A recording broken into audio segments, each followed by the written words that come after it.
Hey, deserving listeners, it's time to continue our journey with Stephanie and Erika on 90 Day Fiancé. Let's get to the show. I really didn't intend on coming in and causing problems or drama. And I'm trying to get to know your friends and figure out your relationships with them. But I'm also under this really big time constraint. So I saw this party as an opportunity to figure stuff out. You know, I guess it was just a case of wrong place, wrong time, and I'm really sorry. Okay, so under normal circumstances, I would be like, okay, great. She apologized. Stephanie's taking responsibility for making it awkward. However, based on past patterns that we've seen between these two, Stephanie will apologize, which is great. She'll take responsibility, but she won't, continue the journey of exploration in terms of, well, why did you do that? I think there's a part of her that's apologizing, another part of her that feels completely justified. You heard her just say there that she wanted to go to that party because she had a bunch of questions that she, essentially she wanted to investigate Erika's friendships. To what end? What result would have satisfied Stephanie? That everyone was like, we're totally ashamed of our past with Erika. We bow down to you. What was she looking for exactly? On the surface, I'm guessing Stephanie would say, well, what I was looking for was to make sure that there wasn't any funny business between Erika and her friends, of which all she had to do was ask Erika about that. And her friends confirmed that there wasn't any funny business.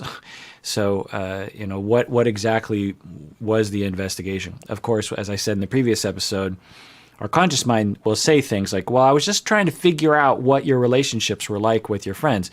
Whereas deep down it was, I'm terrified of losing you. I'm also terrified of not belonging to a group. This is all speculation based on what we've seen. And I was trying to feel comfortable in a situation where I probably would never really feel comfortable unless I really owned my feelings and healed from my past. And then everything that you also have a problem with, like personally, like not wanting to be affectionate or whatever, like that's stuff that you never told me about before. And it's like, I don't understand. Because, you had sent me messages being like, I can't wait to hug you, and like, I can't wait, and I'm like, it just confuses me. At this point, I am feeling really upset and frustrated, and the issues that have arisen have all been from insecurities she has that she didn't tell me about. So good. That's a viable conceptualization, that she has insecurities and she has issues around those insecurities. I wish that they would actually just have an explicit conversation about that between the two of them.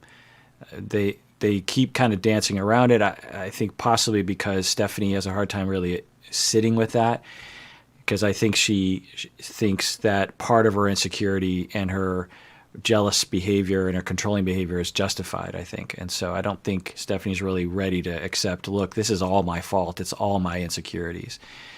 Which makes sense. The tragedy of being mistreated as a child is that you both have issues and you're ashamed of yourself, so it's hard to admit your issues. And then it creates this vicious cycle. And I feel like Steph should have had a conversation with me about the things that bother her about my life before she got on a plane and came to Australia. I'm really sorry. I'm a screwed up person, and, online, I portray myself as somebody who's kind of, perfect, but I'm really not in person. And I do have trust issues. I have like a huge wall up, but I really do want to apologize from the bottom of my heart because I love you. So again, under other circumstances, I might be like, oh, great move by Stephanie. She's being warm. She's saying, I love you. She's apologizing. But she's done this before, and then gone right back to the controlling, blaming of Erika behavior. So I don't know what she means exactly by that apology. Is she sorry in the way that you're like, I'm sorry we had a fight last night? Or is she really sorry for imposing her issues on Erika and making Erika's life miserable for no reason? I mean, I just want to point out that there has been nothing that we've been shown that Erika has done to deserve any kind of mistreatment from, or any suspicion from, Stephanie. The only triggering things for Stephanie is that Erika has a past that she has gotten together with people in the past, and some of those people she's still friends with. That's the only thing that Stephanie has had an issue with. And that she had a dating app on her phone, but Erika explained, no, that I just use that to network for business, and seemed like a credible response. So Erika's done nothing, and yet Stephanie has repeatedly gotten triggered, resorted to blame and control, and then she apologizes. But what is she really apologizing for? Maybe they'll get into it. And I do want a relationship. And I would like to have the opportunity to do over. You want to like have a clean slate? Yeah. Yeah. Cool. So it's really gracious of Erika. I mean, she's a sweetheart to agree to that. Again, when Stephanie's apologizing, she's saying, I'm sorry, I love you, let's wipe the slate clean. Well, it's only her slate that she has to wipe clean. Erika's slate is clean already. So it's her slate. There's a implication of like, well, we both did bad things. Let's just wipe the slate clean. Now, as a therapist, again, I understand where Stephanie's issues probably come from. It's not because Stephanie is a bad person. Did I say Erika? I get their names mixed up. I think I've said this in previous videos. They both look like Stephanies and Erikas to me. I grew up with a lot of Stephanies and Erikas, and a lot of the Stephanies and Erika I grew up with, Stephanies and Erikas I grew up with, look like these two. So I get these names very screwed up in my mind, and I apologize. I'm not that great with names, so sometimes I forget my own name. No joke. I understand where Stephanie's coming from. I'm not hacking on her. She clearly has issues that have not been her fault, that have derived from her past. I don't know what that past is precisely, but anyway. The whole time. Yeah. Yeah.